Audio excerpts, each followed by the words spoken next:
How well do we know our neighbors? In modern society, we live closer together than ever, yet we feel more distant from each other.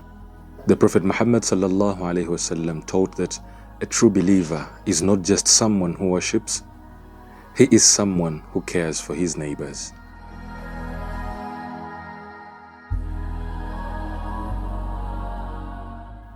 The Prophet sallallahu alaihi wasallam said that Jibril kept advising me about the rights of neighbors until I thought that he would make them heirs. Imagine that. The Prophet sallallahu alaihi wasallam thought that neighbors might have the same rights as family members. Meaning that in the broader sense of matters, neighbors are supposed to be considered as part of our extended family.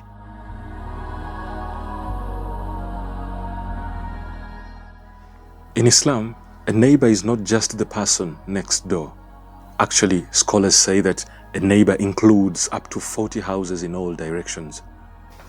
And that means that neighbors include the people on your street, your classmates and colleagues, and even the strangers you see regularly, and actually the person you sit next to as you're moving in public means of transport.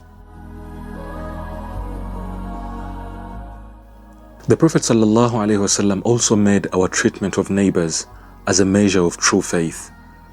He says, Wallahi la yu'min, Wallahi la yu'min, Wallahi la yu'min. By Allah, he is not a believer. By Allah, he is not a believer. By Allah, he is not a believer. And the companions asked, who is that, Ya Rasulallah? And so he replied, the one whose neighbor does not feel safe from his harm. He didn't say the one who doesn't pray. He didn't say the one who does not fast. But actually he said, the one who harms his neighbor is not a true believer. Actually, even in our personal meals, he taught us to be mindful of our neighbors. He said he is not a believer whose stomach is full while his neighbor goes hungry. He also said that if you cook stew, you're supposed to add more water so you can give some to your neighbor. Neighbors are not always easy to deal with. Sometimes they are noisy, rude, or even intrusive. A companion once complained to the Prophet ﷺ about his bad neighbor, and the Prophet ﷺ told him to be patient. As he also said, whoever is patient with the bad treatment of his neighbor, Allah will give him a great reward. Also, there was a woman who despised the Prophet ﷺ so much that every day she would throw garbage out at his doorstep. One day, she didn't show up, and the Prophet ﷺ became concerned and went to check on her. She was sick. Seeing his concern, she was shocked.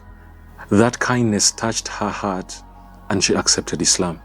And this was because she was his neighbor. When she didn't show up, the Prophet ﷺ was so concerned that he went to check on his neighbor. And now loving the Prophet ﷺ means living by his teachings. And here's how we can be better neighbors.